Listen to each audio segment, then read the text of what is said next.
tal? ¿Cómo le va? Buenas noches, un gusto estar con usted. Bueno, hoy vamos a hablar de diabetes. Todo un tema porque el mundo cada vez refleja más cantidad de diabéticos. Tal vez antaño no nos dábamos cuenta que estábamos padeciendo esa enfermedad, pero la teníamos. ¿Y cuántos se habrán muerto sin saber que la tuvieron? Me acompañan la doctora Silvina Daluz, experta en diabetología, y también la doctora Karina Fuentes, también experta en diabetología. Con ella vamos a ver si podemos descifrar todos los temas y todas las preguntas que usted a diario se puede estar haciendo en su casa. Muy bien, a ambas, gracias por venir al programa, bienvenidas, un gusto tenerlas acá. Hola, buenas noches, Rubén. Gracias. Voy a arrancar contigo, Silvina. Yo siempre digo que hay que ir de lo general a lo particular, ¿no? Así que definamos, veamos qué es la diabetes, porque a veces la gente siente el nombre pero no sabe qué es realmente. Exactamente. Bueno, la diabetes es una enfermedad crónica que se caracteriza por tener elevados los niveles de glucemia en sangre, o sea, del azúcar en sangre, por arriba de los valores normales, ¿sí? ¿Cuáles son estos valores normales de glucemia? ¿Sí? Lo ideal sería que el paciente tenga una glucosa en ayunas menor de 110, menor a 100 sobre todo, eso en un ayuno de 8 horas, ¿sí? Y diabetes es justamente eso, cuando los valores de glucosa están altos, por arriba de 126, uno ya habla de que el paciente tiene diabetes, ¿sí? O en cualquier momento del día, al azar, como le decimos nosotros, la glucemia puede ser por arriba de 200 y eso ya confirma el diagnóstico de diabetes. Generalmente estos valores en estas instancias son asintomáticos. El paciente no tiene ninguna manifestación clínica y puede tener diabetes. Por eso es importante los chequeos que debe hacerse de forma anual, digamos, ¿sí? ¿Cuántos tipos de diabetes hay? Hay varios tipos de diabetes, pero de forma práctica uno divide a la diabetes en 3 grandes grupos. La diabetes tipo 1, que es aquella que es la que se da generalmente, antes se la llamaba como infanto-juvenil o diabetes insulino dependiente. Este tipo de diabetes generalmente es más frecuente en niños, adolescentes, en personas jóvenes, pero también hoy en día se sabe que puede aparecer en cualquier edad, ¿sí? Cualquier persona puede tener diabetes tipo 1. Está relacionada con la inmunidad, digamos, hay un componente autoinmunitario en el cual hay anticuerpos que, digamos, destruyen en cierta forma las células que producen la insulina. Ese tipo de diabetes solamente responde al tratamiento con insulina. Y hay otro tipo de diabetes que se llama diabetes, mellitus. Diabetes mellitus lo mellitus quiere decir que por el sabor de la orina que era con sabor a miel. Ahí esa es la gran diferencia entre la diabetes insípida, que insípida es porque no tiene sabor. En la época de Aristóteles, de los griegos, probaban el sabor de la orina, porque ¿qué quiere decir la palabra diabetes? Diabetes viene del griego y quiere decir atravesar. Es como que los pacientes orinaban demasiado, entonces tiene que ver con el síntoma, más que con el valor de la glucosa. Para diferenciarla, entonces decían diabetes mellitus de la diabetes insípida. Está bien, y ¿sí? mencionaste que había 3. 3. Y el tercer tipo es la diabetes gestacional, es la que ocurre en las embarazadas. ¿Sí? La diabetes tipo 2, que es la que no pude desarrollar bien, es aquella diabetes que es la más frecuente. Puede requerir o no insulina, digamos, puede tratarse con medicación por vía oral y en algún momento de la vida quizás puede necesitar insulina al paciente. Está ¿sí? bien. ¿Y hay algún signo de alarma para el diabético para que se dé cuenta que algo raro está pasando? Generalmente los signos de alarma ya son tardíos, digamos, ¿sí? Cuando ya la enfermedad ya está instalada. Y puede ser boca seca, visión borrosa, ¿sí? Orinar frecuentemente, ese es como el signo guión, ¿no? Que el paciente te refiere que tiene mucha sed, que tiene la boca seca, que bebe frecuentemente y que se levanta a orinar varias veces en la noche, que antes eso no le pasaba. Claro. Y también aparece un poco más tardío la pérdida de peso. Ese por ahí, o sea, esos son los signos guiones que nosotros los tomamos y decimos, bueno, este paciente tiene todos los síntomas cardinales de una diabetes. ¿Y cómo funcionan en este caso los factores de riesgo? Los factores de riesgo son importantes tenerlos en cuenta para hacer pesquisa de diabetes, para detectar grupos de riesgo y hacer determinaciones de glucemias en sangre en ayunas y determinar si tienen diabetes. La obesidad, el sobrepeso, el sedentarismo, los antecedentes familiares, esos son datos muy importantes. En familiares de primer grado, en familiares de segundo grado, o sea, papá, mamá, hermanos, abuelos, tíos que tengan diabetes, esa persona tiene mucho más riesgo de tener una diabetes tipo 2. También la diabetes gestacional. Una mujer que ha tenido diabetes en el embarazo tiene el doble de riesgo que otra mujer que no lo haya tenido, ¿sí?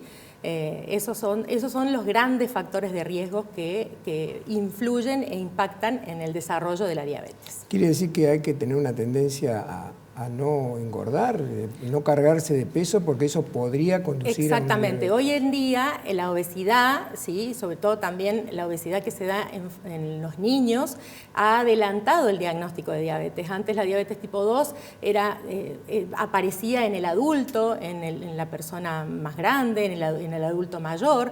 Hoy en día hay casos de diabetes tipo 2 que está relacionado con el sedentarismo, con la obesidad, con la resistencia a la insulina, en personas cada vez más jóvenes, incluso en niños y adolescentes, claro, por la pandemia de la obesidad.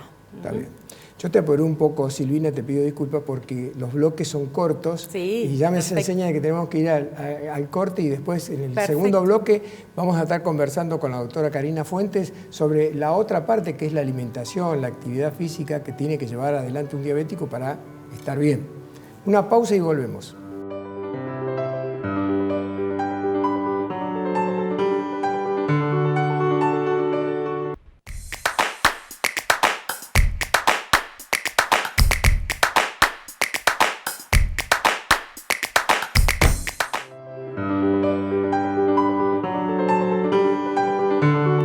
Bien, continuamos en Medicina para Todos. El tema de hoy, diabetes. Estoy con la doctora Silvina Daluz y la doctora Karina Fuentes sobre este tema tan importante que cada vez debemos prestarle más atención.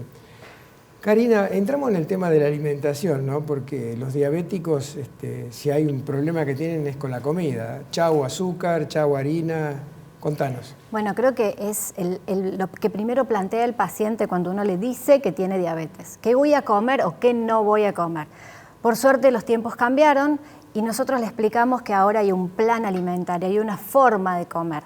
Dieta no se puede hacer todo el tiempo una dieta, que antes se le sacaba al paciente las harinas, los dulces.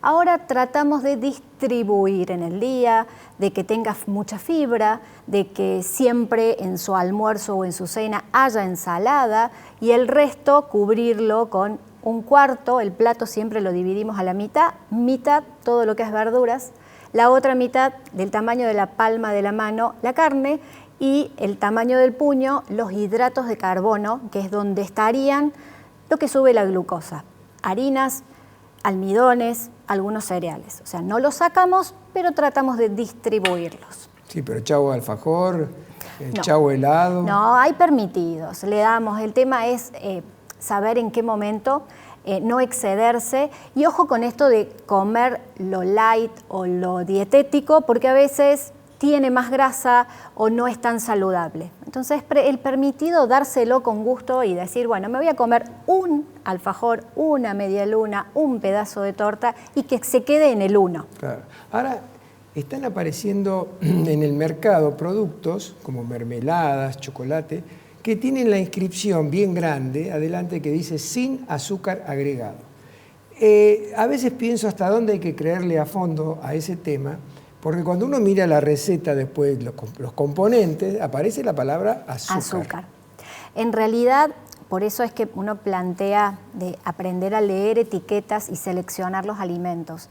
Hoy las industrias han aprendido a hacer sabores que a lo mejor simulan el azúcar, pero que no es tanto a lo mejor el impacto no solamente en la diabetes, sino en las grasas, ¿sí? Entonces, esto de no azúcar agregada, una mermelada no se puede hacer sin azúcar, un dulce de leche no se puede hacer sin azúcar, sino que le ponen lo mínimo indispensable como para que se haga y el resto le ponen o algún edulcorante o algún endulzante. El tema es no exagerar. Volvemos a esto, el pan lactal o el pan comprado en la panadería o el pan negro, todos tienen harina. En la medida que uno sepa distribuirlo y tratar de que tenga fibras, es decir, bueno, tratamos de que siempre la comida tenga fibras para que disminuya el impacto de los hidratos de carbono, que es lo que sube, en la glucosa. Está bien. Vamos a la actividad física. Hay gente que le escapa a cualquier cosa que sea actividad física. No, a mí no me gusta, no tengo paciencia. ¿Cómo hay que hacer? Cuando uno habla de actividad física, generalmente piensa en gimnasio, en el mejor gimnasio. Y en realidad actividad física es moverse. Nosotros tenemos personas con diabetes que bailan folclore 2 veces a la semana o 3. Es una actividad física. Nosotros tenemos pacientes con sobrepeso u obesidad que a veces les cuesta y a lo mejor dar una vuelta a manzana es actividad física. También tenemos personas con diabetes que son deportistas de alto rendimiento. Pero yo siempre le digo al paciente, es moverse. La pandemia nos enseñó hasta poner música y bailar en la casa. Mientras lo hagamos al menos 3 veces a la semana y 1 hora. ¿Cuánto tiempo? 1 hora. 1 hora, entre 40 y 60 minutos. Que uno dice 24 horas al día. Yo le robo 1 hora, que no es mucho, a cambio de salud. Claro, puede ir la vida en juego. Exactamente. ¿Hay complicaciones asociadas a la diabetes? Ahí está bueno hacer una diferencia. Siempre a la diabetes se la relacionó con complicaciones que son hasta discapacitantes. Y en realidad no es la diabetes en sí, sino es la hiperglucemia, es decir, la glucosa alta sostenida en el tiempo. No todos los pacientes o el tener diabetes es una sentencia para que esa persona presente complicaciones en los ojos, en los riñones, o que tenga alteraciones vasculares y que de repente una lastimadura termine en una mala evolución de una herida. Lo importante es que el paciente tenga buen control. ¿A qué le llamamos buen control? Las glucosas lo más cercano a lo normal. Así como cuando nosotros nos lastimamos, que por ahora no tenemos diabetes, nos lastimamos y nuestra herida se cura porque las glucemias están estables. Si la persona con diabetes tiene glucemias estables, no tiene mayores riesgos a presentar complicaciones. Está bien. Cualquier persona que tiene diabetes siempre tiene en la familia una tía machirula que viene y dice, te dice, este postre para vos, ¿cómo no lo vas a comer? Comer, insiste. ¿Qué rol juega la familia en un diabético? Y hoy no solamente la familia, el entorno del paciente. Hoy, por suerte, la persona con diabetes tiene una contención familiar, una contención en el trabajo, una contención en el colegio, porque nos pasa mucho que los chicos les cuesta manejar el tema alimentación en el colegio. La familia que acepta la enfermedad, que en realidad para nosotros es como una forma de vida, no le decimos que la diabetes es una enfermedad, es una forma de vida, porque si la familia lo ayuda y todos tiran para el mismo lado, esa persona asume y se empodera para poder seguir por la vida con diabetes como cualquier otra persona. Se imagina que nosotros tenemos niños de 1 año que le tenemos que decir, su hijo tiene diabetes y se puede caer el mundo. Para nosotros, ese niño va a ser una persona que va a cumplir todos los sueños que quiera, porque tratamos de que la familia se involucre de esa manera y lo viva. Cuando la familia no lo acepta y la persona, el joven o el adulto, le cuesta mucho más. Karina, nos quedan 30 segundos. ¿Qué debe hacer el paciente diabético ante una suba o una baja de la glucemia? Lo principal, las dos cosas son complicadas, ¿sí? La suba, tratarla con medicamentos y consultar para no llegar, porque muchas veces no hay síntomas y se llega ya cuando está muy alta. Y cuando hay una baja, que es hipoglucemia menor a 70, generalmente el paciente debe controlarse, comer algo y tiene que ser algo dulce, ¿no? Tiene que ser una bebida azucarada, pero no más de medio vaso, porque si no sube de golpe, claro. Y agregarle algo de almidón, pan, una galleta, pero chiquito, porque si no sube de golpe. Y cuando pasan estos episodios, consultar para rever la medicación. Muy claro.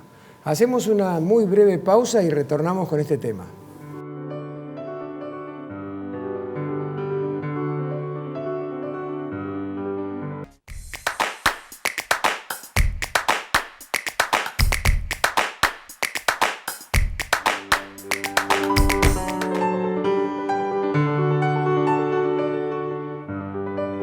Muy bien, continuamos en Medicina para Todos. Tema de hoy, diabetes.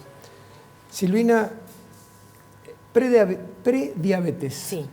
¿Existe? Sí, existe. La prediabetes es como el paso previo a tener diabetes, ¿no?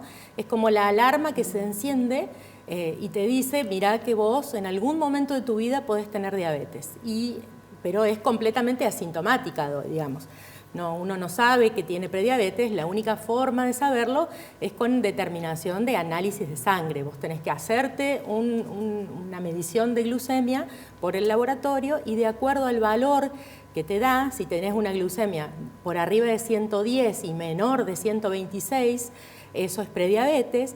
O si tu médico sospecha que por tus factores de riesgo vos podés llegar a tener diabetes y te pide lo que se llama la curva de tolerancia a la glucosa, es como consumir una limonada muy azucarada, que esto lo hacemos en el consultorio, se hace en el laboratorio en realidad. Después de beber ese líquido azucarado, se determina el valor de la glucosa y si los valores de glucemia están por arriba de 140 y por debajo de 199 o hasta 199, eso es prediabetes o tolerancia alterada a la glucosa.